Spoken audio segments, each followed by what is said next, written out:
Hello students, good morning.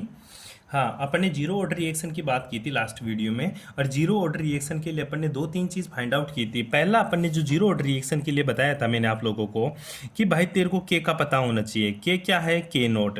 के क्या है मेरा? के नोट। और के नोट क्या है? रेट कांस्टेंट अपना जीरो ऑर्डर रिएक्शन के लिए के नोट इक्वल्स टू अपना जो वैल्यू आई थी एक्स अपॉन टी आया था। के नोट की वैल्यू क्या आई थी अपनी? X upon T. ये चीज निकाला था अपन ने। ठीक है, जहां पे एक्स क्या होता? Change in concentration. Change in concentration. Change in concentration of reactant. ठीक है, change in concentration of reactant. For example अपन मैं छोटा सा फॉर्मूला ड्राइव करने की कोशिश करता हूँ। जैसे मान ले तेरे पास एक कोई रिएक्टेंट था और यहाँ से तू किस में जा रहा था? प्रोडक्ट में। मैं दोबारा से रिवाइज करा रहा हूँ, लेकिन तेरे को एक्स से समझा रहा हूँ कि जो तेरा एक्स लिया अपन ने वो क्या लिया था। मैंने बताया था कि मेरे भाई जो ए है ना ठीक है, इसकी इनिशियल कंसंट्रेशन मैंने स्मॉल ए ले ली थी। ठीक है, और यहाँ पे क्या ले लिया था? मैंने इसकी कंसंट्रेशन जीरो ली थी। याद है आप लोगों को? मैंने इसकी कंसंट्रेशन तो क्या ली? जीरो। और इसकी कंसंट्रेशन ए थी, क्योंकि टी बराबर जीरो पे यही होता है गुरुजी। टी बराबर जीरो पर इनिशियल कंसंट्रेशन रिएक्टेंट की 100% ए और प्रोडक्ट की कंसंट्रेशन क्या थी? जीरो। उसके बाद में मैंने बोला था कि भाई साहब टी बराबर टी के ऊपर, किसके ऊपर है? टी बराबर टी के ऊपर, मतलब कुछ समय अंतराल बाद में, कुछ समय अंतराल बाद इसकी जो कंसंट्रेशन थी a माइनस एक्स रह जाती है और इसकी बन कितनी जाती है? एक्स। मतलब एक्स वो कंसंट्रेशन है। एक्स क्या है? एक्स गुरुजी वो कंसंट्रेशन है जो रिएक्टेंट की टूट चुकी। एक्स वो कंसंट्रेशन है जो क्या है? मेरी रिएक्टेंट की टूट चुकी। रिएक्टेंट की टूट चुकी और प्रोडक्ट बन चुका है। ये बातें करी थी अपन ने। अच्छा, मैं इसके अलावा दूसरी तरीके से भी इसकी बात कर सकता हूं। कैसे कैसे कैसे कि जो मेरा ए क्या है? रिएक्टेंट है, और पी क्या है? मेरा प्रोडक्ट है। मानता हूं इसकी जो टी बराबर जीरो पे इसकी जो कंसंट्रेशन थी वो क्या है? A naught. ए नोट क्या है? मेरी 100% कंसंट्रेशन। उस टाइम पे इसकी कंसंट्रेशन क्या है? जीरो। माना कुछ समय बाद टी बराबर टी के ऊपर, टी बराबर टी के ऊपर कुछ कंसंट्रेशन टूट गई। ठीक है, कितनी टूट गई मुझे नहीं पता गुरुजी, लेकिन ए नोट माइनस ए बच गई। क्या बच गई? ए नोट माइनस ए। कितनी बच गई रे भाई? ए नोट माइनस ए। और इसकी जो कंसंट्रेशन रह जाती है इधर जो बनती है वो ए ही तो बनेगी। ठीक है, तो change in concentration A naught minus A. A naught minus A. जो रिएक्टेंट की कंसंट्रेशन बचेगी, जो रिएक्टेंट की कंसंट्रेशन बचेगी वो क्या रहेगी? ए नोट माइनस ए। जहां पे ए नोट क्या है? Initial concentration. ए नोट क्या है? Initial concentration. ठीक है, इनिशियल कंसंट्रेशन मतलब प्रारंभिक सांद्रता। और जो ए रहेगी वो क्या रहेगी? मेरी फाइनल कंसंट्रेशन। क्या रहे? Final concentration. तो कितना टूटा? ए नोट माइनस ए। ये क्या है? Change in concentration. Change in concentration. अरे ये तो मैंने बोला चेंज इन कंसंट्रेशन एक्स को भी अपन रिएक्टेंट की बात कर सकते हैं। तो मैं बोल सकता हूं कि जो एक्स है ना मेरा वो बराबर किसका होगा? ए नोट माइनस ए। इसके फॉर्मूले में अपन ये भी वैल्यू पुट कर सकते हैं, इसमें कोई आपको दिक्कत ही नहीं होनी चाहिए। तो जो मेरा के नोट का फॉर्मूला होगा, इसको अगर तेरी बुक में कहीं पे भी लिखा मिले क्या ए नोट माइनस का ए अपॉन टी, तो गलत नहीं है। मैं ये कहना चाहता हूं तो गलत नहीं है। जहां पे ए नोट क्या है? Initial concentration. ठीक है, इनिशियल कंसंट्रेशन। ए नोट क्या है मेरा? Initial concentration. और ए क्या है मेरा? Final concentration. क्या रहे? Final concentration. अच्छा गुरुजी, हमें क्यों बता रहे हुए? अभी न्यूमेरिकल आएगा उसमें तुम कंफ्यूज हो जाओगे, इसलिए मैं तुम्हें बता रहा हूं कि भाई इसको अपन कैसे पढ़ते हैं। ठीक है, एक्स क्या? चेंज इन कंसंट्रेशन है, इसको कैसे भी निकाल सकते हैं, यहां तक किसी को कोई प्रॉब्लम? ठीक है, ये चीजें मैंने कल आप लोगों को पढ़ा दी थी। उसके बाद में मैंने एक चीज और बताई थी। उसके बाद में मैंने आप लोगों को बताया था किसके बारे में? हाफ लाइफ टाइम के बाद में। हाफ लाइफ टाइम याद आ रहा? Half life time. Half life time का फॉर्मूला तुझे याद करना, T half equals to A naught A naught upon 2k। A naught upon 2k। क्यों? क्योंकि कल मैंने बताया था कि x बराबर तेरे को क्या पुट करना है इस फॉर्मूले में? x बराबर क्या पुट करना है तेरे को? A naught by two. A naught by two क्या पुट करना है? A naught by two. और जो वैल्यू पुट करेंगे वो ये आंसर आ जाएगा। या तू इसको पुट कर सकता है इस फॉर्मूले के अकॉर्डिंग, ए बाई टू। तो टी हाफ का जो फॉर्मूला बन जाएगा वो दोनों सही है, कुछ भी गलत नहीं है। ए अपॉन 2k, क्योंकि दो मानने वाले पे डिपेंड है भाई कि तू मान क्या रहा है। ये भी सही है तो ये भी सही है। ठीक है, ध्यान से देखना भाई, न्यूमेरिकल प्रॉब्लम्स है। ठीक है, टी हाफ बराबर ए अपॉन 2k भी हो सकता है टी हाफ बराबर ए नोट अपॉन 2k भी हो सकता है। और जो के है तेरा मेरा के नोट रहेगा। क्यों? क्योंकि ये जीरो ऑर्डर रिएक्शन का रेट कांस्टेंट है। ठीक है, यहां तक मैंने पढ़ा दिया था। उसके बाद में मैंने एक छोटी सी यूनिट के बारे में बताया था कि unit of zero order reaction, unit of zero order reaction, unit of zero order reaction, ये तुझे ध्यान रखना। क्यों? जीरो ऑर्डर रिएक्शन का रेट कांस्टेंट क्या है? के नॉट है। और क्या है? ऊपर एक्स अपॉन टी, या फिर तू इसको लिख सकता है ए नॉट माइनस का ए अपॉन टी। तो गुरुजी ऊपर तो क्या है? कंसेंट्रेशन ही है। ऊपर तो क्या है? कंसेंट्रेशन। तो इसकी जो यूनिट रहेगी वो गुरुजी ऊपर तो कंसेंट्रेशन है, नीचे टाइम, नीचे क्या है? टाइम। और कंसेंट्रेशन की यूनिट क्या होती है? कंसेंट्रेशन की यूनिट होती है मोल पर लीटर, और टाइम की यूनिट क्या होती है? सेकेंड। तो इसको मैं क्या लिख सकता हूँ? Mole dot litre inverse dot second inverse. ये मेरी क्या है? कंसंट्रेशन की और जीरो ऑर्डर रिएक्शन की यूनिट आ जाती है। Unit of zero order reaction k naught equal to x upon t put कर सकता है, या ए नोट माइनस का ए अपॉन टी।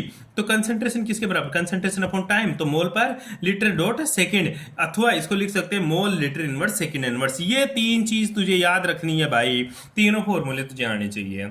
यूनिट निकालने का तरीका मैंने आप लोगों को समझाया था कि यूनिट कैसे निकालते हैं। सिंपल सा फॉर्मूला लिखना होता है क्या कि सर जो के होगा, के एन, ये होगा किसके?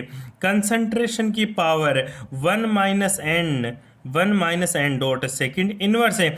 या तो इसको लिख सकता है मोल पर लीटर, क्योंकि कंसंट्रेशन किसके बराबर होता है? मोल पर लीटर के one minus N dot second inverse. कुछ भी इस फॉर्मूले को तू लिख सकता है, यहां तक किसी को कोई प्रॉब्लम नहीं आनी चाहिए भाई। ये तेरी जीरो ऑर्डर रिएक्शन थी। ठीक है, मैं मान के चलता हूं यहां तक तुझे अच्छे से समझ में आ गया। अगर भाई तेरे को अभी भी कोई समझ में नहीं आ रहा तो वो तू पूछ सकता है। ठीक है, कैसे भी पूछ, लेकिन पूछना पड़ेगा तुझे, चाहे मेरे पास टाइम हो चाहे नहीं हो, लेकिन तुझे जरूर पूछना पड़ेगा क्योंकि तेरे पास सफिशिएंट टाइम है। ठीक है, अब देख आगे की बात करते हैं अपन। जीरो ऑर्डर रिएक्शन तो तूने पढ़ लिया। अब मैं चाहता हूं गुरुजी जीरो ऑर्डर रिएक्शन की कुछ एग्जांपल्स भी तो बता कि ऐसी कौन कौन सी रिएक्शन है जो जीरो ऑर्डर होगी।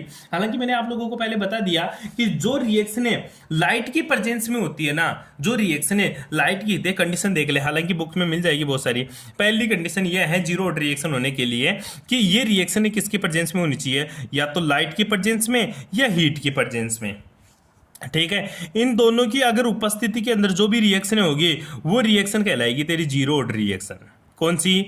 Zero order reaction. जो रिएक्शन है लाइट की प्रेजेंस में हो या हीट की प्रेजेंस में हो, जो रिएक्शन है प्रकाश की उपस्थिति या उष्मा की उपस्थिति में होती है, वो रिएक्शन क्या कहलाती है मेरी? वो zero order reaction. For example अगर मैं बात करूं, अपने बहुत बार पढ़ लिया, H2 plus Cl2 equals to 2HCl, और यहाँ पे मैंने क्या दे दिया? लाइट। तो ये जीरो ऑर्डर रिएक्शन होगी। ये कौन सी ऑर्डर रिएक्शन होगी? Zero order reaction. ठीक है, अब दूसरी कंडीशन ध्यान रखना, जो रिएक्शन हाई प्रेशर पे हो, जो रिएक्शन हाई प्रेशर पे हो, ठीक है, जो रिएक्शन हाई प्रेशर पे हो, वो भी कौन सी रिएक्शन होगी? Zero order reaction. वो भी कौन सी रिएक्शन होगी? Zero order reaction. जिसके ऊपर लिख दे उच्च दाब, क्या लिख दे? उच्च दाब, और मोलिब्डेनम और टंगस्टन प्रेजेंस हो। ठीक है, मोलिब्डेनम और टंगस्टन, ठीक है, वो भी रिएक्शन क्या होगी? Zero order reaction. जैसे मैं बात करूं 2PH3, 2PH3, ये आपको न्यूमेरिकल जो एग्जांपल दे रहा हूं ये आपको जरूर लिखने हैं। यहाँ पे एमओ दे दिया, एमओ का मतलब होता है मोलिब्डेनम, और यहाँ पे मैंने क्या लिख दिया? उच्च दाब। तो ये रिएक्शन कौन सी ऑर्डर की रिएक्शन होगी? ये जीरो ऑर्डर रिएक्शन होगी। 2P plus 3H2। देख, दो लगा हुआ है तो सेकंड ऑर्डर मत बोल देना। आगे एक रे एक दो लगा हुआ है तो ये सेकंड ऑर्डर नहीं है, ये कौन सी ऑर्डर रिएक्शन है? Zero order reaction. इसी तरह जैसे तेरे अमोनिया का विघटन होता है, अमोनिया जब टूटता है 2NH3, ये किस में टूटता है? ये गुरुजी टूटता है टंगस्टन के प्रेजेंस में। ये W का मतलब होता है तेरा टंगस्टन। ठीक है, उच्च दाब, उच्च दाब। तो ये भी कौन सी रिएक्शन होगी? Zero order reaction. अब बनेगा क्या? तेरा नाइट्रोजन गैस के साथ 3 मॉलिक्यूल्स हाइड्रोजन गैस बाहर निकल जाएगी। ये कौन सी ऑर्डर की रिएक्शन हो गई? ये सारी की सारी जो बातें हैं ये मेरी जीरो ऑर्डर रिएक्शन है। कौन सी ऑर्डर रिएक्शन है भाई जी? जीरो ऑर्डर रिएक्शन है। ध्यान दियो इस चीज के बारे में। ये 3 रिएक्शन आपको याद करनी है जो अलग है जीरो ऑर्डर रिएक्शन में। और जीरो ऑर्डर रिएक्शन का तुझे इतना सा याद रखना, जिस रिएक्शन के ऊपर भी लाइट या हीट की प्रेजेंस दे दे, जिस रिएक्शन के ऊपर भी हाई प्रेशर टंगस्टन या मोलिब्डेनम की प्रेजेंस दे दे, वो रिएक्शन हमेशा मेरी कौन सी ऑर्डर की रिएक्शन होगी? जीरो ऑर्डर रिएक्शन होगी। यहां तक किसी को कोई प्रॉब्लम ठीक है। अब मैं इस जीरो ऑर्डर रिएक्शन के बारे में कुछ फैक्ट बताता हूं जो तेरे को न्यूमेरिकल करने में आसानी देगी। इसके बारे में थोड़े से फैक्ट बताता हूं जो तेरे को क्या करेगा, न्यूमेरिकल प्रॉब्लम्स को आसान बनाएगा। फॉर एग्जाम्पल तूने पढ़ा, क्या पढ़ा मेरे भाई, इधर देंगे k naught equals to x upon T.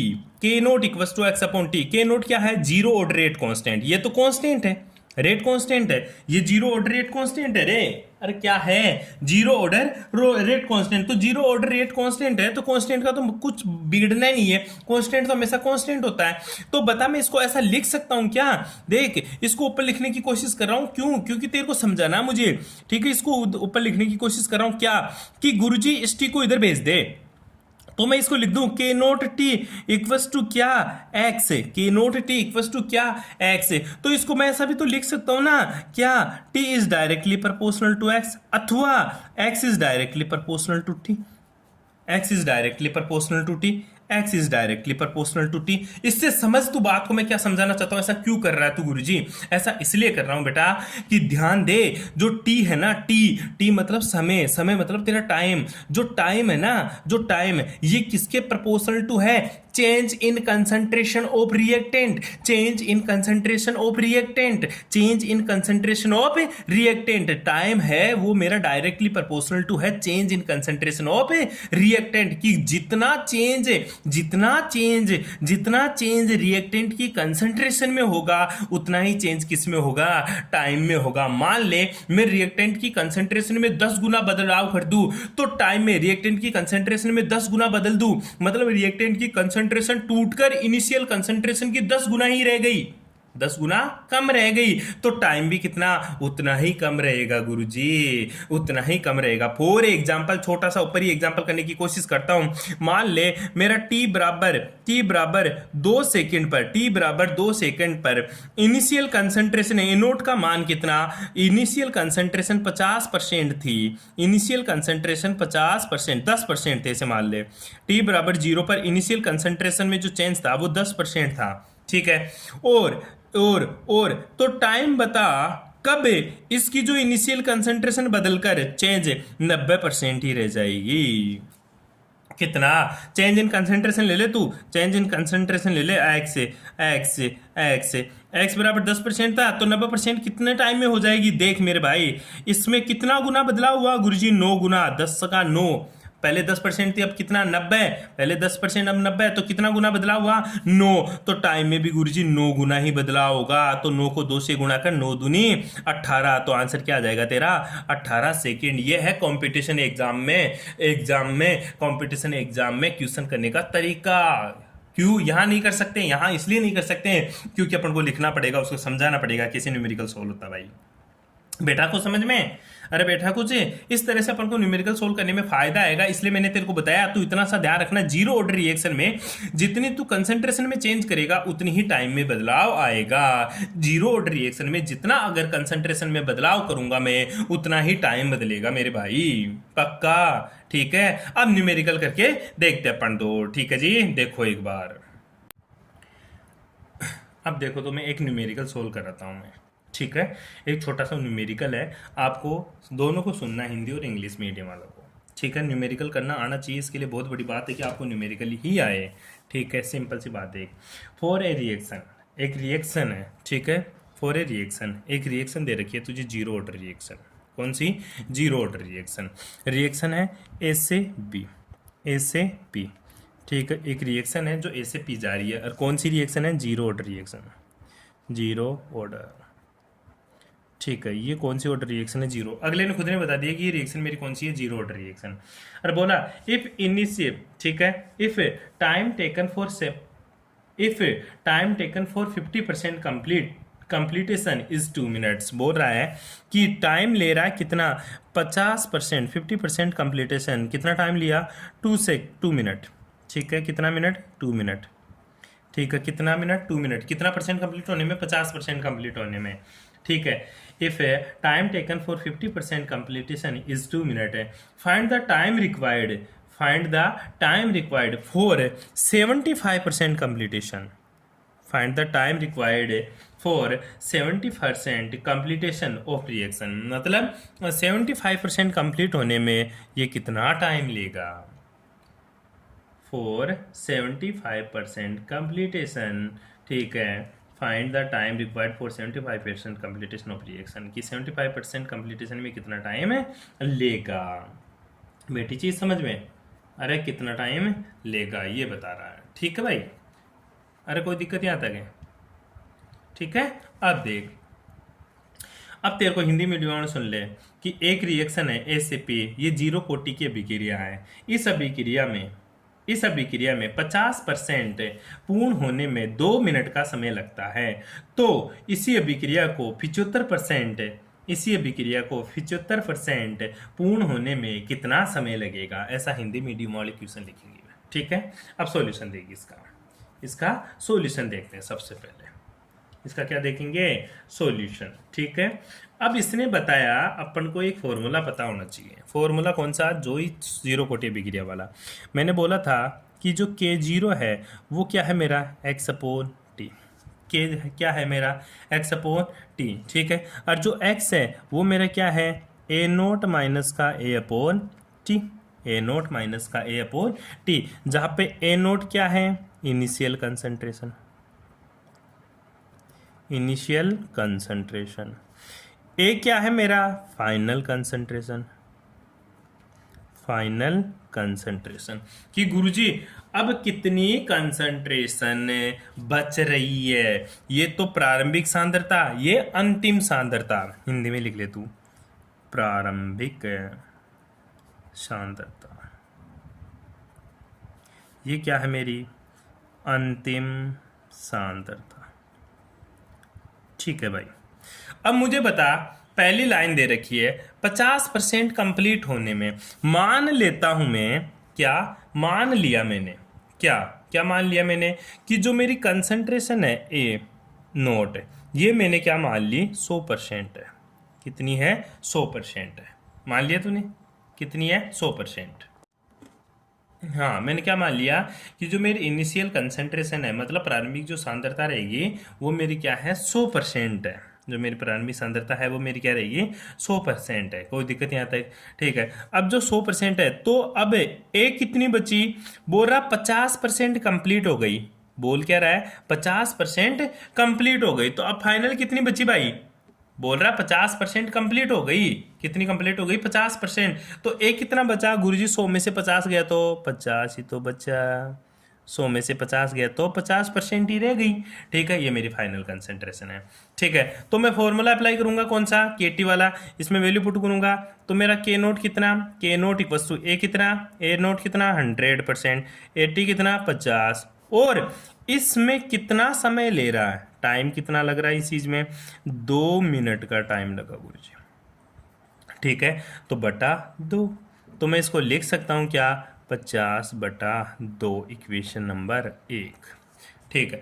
अब बोला बता 75% कंप्लीटेशन में कितना समय लगेगा, 75% कंप्लीटेशन में कितना समय लगेगा। अब दोबारा लिखना तेरे को, A0 कितना गुरुजी, वही 100%, ठीक है। अब बोल रहा 75% कंप्लीट हो चुकी, 75% कंप्लीट हो चुकी, उसमें कितना समय लगेगा, 75% कंप्लीट होने में कितना समय लगेगा।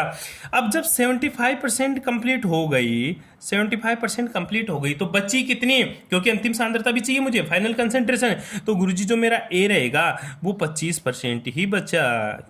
वो कितना बचा मेरा, 25% ही बचा। कितना बचा रे, 25% ही बचा। कितना, 25% ही बचा। तो फिर से फॉर्मूला लगा दे, K0 इक्वल्स टू, तो वही फॉर्मूला, K0 इक्वल्स टू 100%, ठीक है। 100 माइनस 25 डिवाइडेड बाई टी, क्योंकि टाइम तो पता ही नहीं है, टाइम तो मुझे चाहिए। तो कितना, ये देख सर, ऊपर तो बच गया 75 और नीचे कितना बच गया, टी, नीचे कितना बच गया, टी। या तू डायरेक्ट उसी फॉर्मूले से भी कर सकता है, कौन से वाले से, कि गुरुजी K0 equals to x upon टी, पहले कितना चेंज 50%, टी कितना 2 मिनट, ठीक है, इक्वेशन नंबर 1। ठीक है, दोबारा फॉर्मूला लगाना K equals to x upon T. X कितना चेंज इन कंसेंट्रेशन 75%, ठीक है, बटा टाइम टी चाहिए, इक्वेशन नंबर 2। ये इक्वेशन नंबर 2, दोनों में से किसी से भी कर ले जो तेरे को अच्छा लगे, ठीक है, दोनों में से किसी से भी कर ले जो तेरे को अच्छा लगे, ठीक है। तो इक्वेशन नंबर 1 और 2 में क्या कॉमन है, के नोट के नोट। तो इक्वेशन नंबर 1 को equation number 1 equals to equation number 2, equation number 1 और 2 क्या है, बराबर है, क्योंकि के नोट मेरा क्या है, जीरो ऑर्डर अभिक्रिया का rate constant, zero order reaction का रेट कांस्टेंट, मतलब नियत है, कांस्टेंट है, तो दोनों बराबर हो जाएंगे। तो इक्वेशन नंबर 1 और 2 को बराबर करेंगे तो क्या आ जाएगा, 50/2 equals to 75% divided by T. तो इधर लिख दे, इधर तो कितना बचा, 25, टी चाहिए मुझे, ठीक है, टी तो मेरे को चाहिए, तो इधर तो 25 और इधर क्या बच गया, 75% डिवाइडेड बाई टी, ठीक है, 75%, 75 डिवाइडेड बाई टी, तो टी चाहिए मेरे को, ठीक है, तो टी बराबर है 75 divided by 25 equals to 3 minutes. इस तरह से तू आंसर निकालेगा, ठीक है, इस तरह से तू आंसर निकालेगा। और वैसे डायरेक्ट आंसर कैसे निकालेगा, तुझे पता है 50% कंप्लीट होने में 2 मिनट, तो ये इसका कितना गुना, ये गुरुजी पता ही नहीं, बैठो ना बैठो, पता तो करना है, ये इसका कितना गुना, ये इसका 3/2 गुना, तो इसको भी 2 का 3/2 गुना कितना हो जाएगा, 3 मिनट है। ये तेरा डायरेक्ट आंसर निकालने का तरीका, जो कि तुझे नहीं करना, सिर्फ कंपटीशन एग्जाम में इस फॉर्मूले को ध्यान में रखना। कर लेगा ऐसा क्वेश्चन, ठीक है, ऐसा क्वेश्चन बार बार पूछता भाई, और क्वेश्चन आएगा, ठीक है, तो ध्यान देना इसके क्वेश्चन को कैसे न्यूमेरिकल प्रॉब्लम सोल्व करते हैं, ठीक है। 1-2 न्यूमेरिकल और करने की कोशिश करवाता हूँ मैं आप लोगों को, ठीक है, ध्यान से सुनना, फिर से एक न्यूमेरिकल और बोलता हूँ मैं, अगर नहीं बैठ रहा तो ध्यान ढंग से देख के सुन ले एक बार, ठीक है। एक रिएक्शन है, दोबारा समझ, ए रिएक्शन, ठीक है, 4 रिएक्शन, फिर से दे दिया, ए से क्या बन रहा है मेरा प्रोडक्ट, ए से मेरा क्या है प्रोडक्ट, ठीक है, क्या है, जीरो ऑर्डर अभिक्रिया है,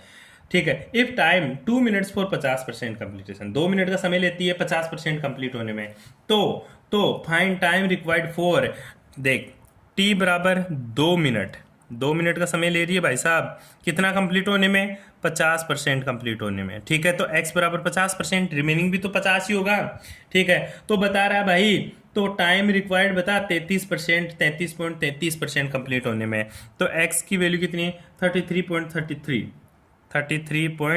33% कंप्लीट होने में t का मान है क्या आएगा, पहला तो ये इसका कितना गुना, उसको इससे गुणा कर दे, डायरेक्ट आंसर आ जाएगा। दूसरा मैंने अभी जो फॉर्मेट बताया वैसे आपको करना ही है, कैसे अभी दोबारा क्वेश्चन को करा के बताता हूँ। देख मेरे भाई, देख सिंपल सा, इसके लिए बात करें ऊपर वाले के लिए, t बराबर दे रखा 2 मिनट, x बराबर 50% कंप्लीटेशन, तो इनिशियल कंसंट्रेशन मैंने क्या मान ली, ए नोट का मान कितना 100%, तो 50% कंप्लीट हो गई, तो बची कितनी गुरुजी, 50 ही बची, ठीक है। तो k की वैल्यू कितनी, k नोट का मान आ जाएगा गुरुजी 100 माइनस 50 डिवाइडेड बाई 2 बराबर वही गुरुजी 50/2, ठीक है। दूसरा ए नोट की वैल्यू कितनी गुरुजी, वही 100% थी। अब एक का मान कितना, जब 33.33 कंप्लीट हो गई, ठीक है, तो बची कितनी गुरुजी 66.66% बच गई, इतनी तो बची, तो वही के नोट का मान पुट करेगा तू क्या, 100 माइनस 63.63 डिवाइडेड बाई ठीक, मुझे तो बेरो ही ना, कितना टाइम बचेगा, तो 33.33 divided by T. Equation number 1 और 2 को बराबर करने पर कैसे पुट करेगा, 50/2 बराबर 33.33 divided by 2, 33.33 divided by T. जब तू टी निकालेगा ना, जब तू क्या निकालेगा टी, तो क्या आंसर आएगा मेरे भाई, वो आंसर है गुरु, इसको 2 से गुणा करूंगा तो 66.66 डिवाइडेड बाई, इस नीचे आ जाएगा 50, और जो आंसर आएगा वो तेरा 1.332 मिनट्स इसका आंसर आएगा। ऐसे तेरे को आंसर निकालना है, कर लेगा ऐसे न्यूमेरिकल्स, ठीक है, बहुत ईजी से न्यूमेरिकल्स हैं। अच्छा एक प्रैक्टिस और देख ले तू, ये न्यूमेरिकल्स भी आपको कॉपी में लिखना है। अब देख एक अच्छा सा न्यूमेरिकल है, पहले इंग्लिश मीडियम वाले सुन ले, सुन के कॉपी में लिखेगा, उसके बाद में उसके बारे में गौर करेगा, ध्यान से गौर करेगा।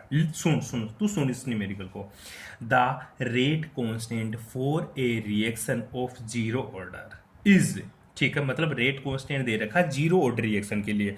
तो जीरो ऑर्डर रिएक्शन का रेट कांस्टेंट क्या होता है? के नोट। क्या होता है? के नोट इज 0.0030। यूनिट स्पेशल ध्यान दियो, मोल पर लीटर इनवर्स और सेकंड इनवर्स। देख क्वेश्चन में लिख दिया था rate constant for a reaction of zero order is 0.0030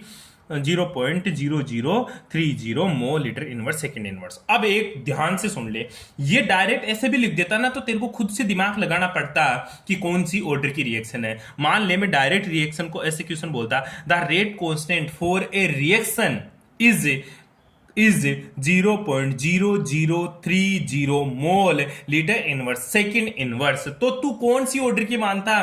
तो भी तू जीरो ऑर्डर की मानता। देख भाई, तुम्हें तो बोल देगा कि जीरो ऑर्डर है, फर्स्ट ऑर्डर है, सेकंड ऑर्डर है। थोड़े अच्छे बच्चों के लिए जो पेपर सेट करता ना, वो ये नहीं बताता कौन से ऑर्डर की रिएक्शन है। फिर गुरुजी उसको कैसे पता चलता होगा कि कौन से ऑर्डर की रिएक्शन है? जैसे मैं इसी के लिए बोल देता फॉर ए रिएक्शन है for the rate constant for a reaction is 0.0030 mole litre inverse second inverse है। तो वो कैसे पता लगाता फिर कि ये जीरो ऑर्डर है, फर्स्ट ऑर्डर है, सेकंड ऑर्डर है, कौन सी ऑर्डर है? वो बेटा ध्यान देता, वो यूनिट को देखता और यूनिट को देख के बता देता, भाई साहब mole dot litre inverse second inverse है। ये जीरो ऑर्डर अभिक्रिया के लिए ही रेट कांस्टेंट की यूनिट होती है और किसी के लिए रेट कांस्टेंट की यूनिटें नहीं होती। तो वो दिमाग लगा जाता है ये जीरो ऑर्डर रिएक्शन है जी मेरी।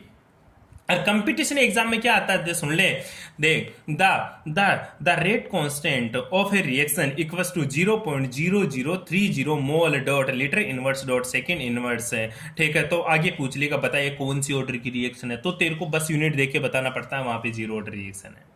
ठीक है, तो देख क्वेश्चन दोबारा सुन ले, the rate constant for a reaction is 0.0030 mole litre inverse second inverse है। आगे सुन, how long will it take for the long time will it take for the initial concentration of A to till from 0.10 m to 0.10 m to 0.075 m।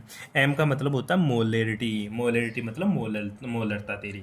ठीक है, बोल रहा दोबारा समझ। एक अभिक्रिया का रेट कांस्टेंट, एक अभिक्रिया का दर नियतांक कितना है? 0.0030 mole litre inverse second inverse. तू तो ऐसे लिखेगा, ऐसे मत लिखना। एक जीरो कोटि अभिक्रिया का रेट नियतांक यानी क्या बोलते हैं इसको, दर नियतांक 0.0030 mole litre inverse second inverse है। इस अभिक्रिया की इनिशियल कंसंट्रेशन, इस अभिक्रिया की प्रारंभिक सांद्रता 0.10 m, प्रारंभिक सांद्रता 0.10 m से 0.75 m तक हो जाने में कितना समय लगेगा? इस अभिक्रिया की प्रारंभिक सांद्रता 0.10 m से 0.075 m तक हो जाने में कितना समय लगेगा?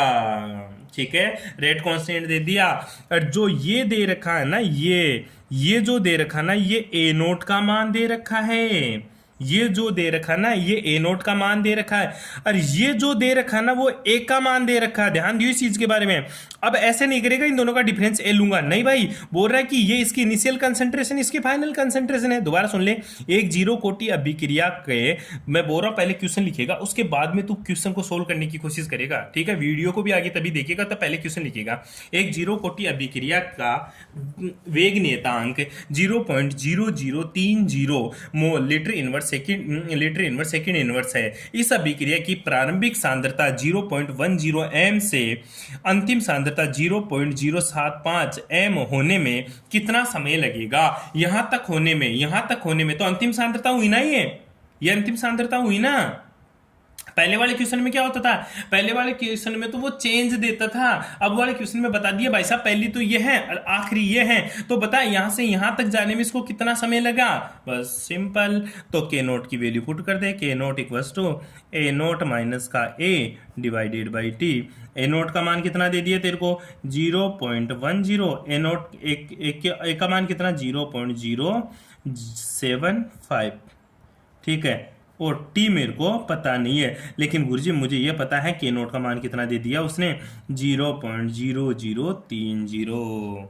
ठीक है, यूनिट का स्पेशल ध्यान रखना, यूनिट का स्पेशल ध्यान रखना। इसको सॉल्व कर ले, टी का मान ले ले। टी बराबर क्या आ जाएगा, 0.10 माइनस का 0.075 डिवाइडेड बाय 0.0030। तू थोड़ा सा गणित सीखेगा और आंसर निकालेगा 8.33 सेकेंड। ठीक है, इस तरह से ये क्वेश्चन सॉल्व करते हैं। आपको ये क्वेश्चन जरूर सॉल्व करना भाई, क्वेश्चन नहीं आएगा तो आगे कुछ भी नहीं हो पाएगा, क्वेश्चन नहीं आया तो आपको आगे कुछ भी नहीं आ पाएगा। ठीक है, अब इसके बाद में मैं एक छोटा सा क्वेश्चन आप लोगों को देता हूं जो आपको कॉपी में करना है रफ में। एक जीरो कोटि अभिक्रिया, एक जीरो ऑर्डर रिएक्शन, एक शून्य कोटि अभिक्रिया को 23% कंप्लीट होने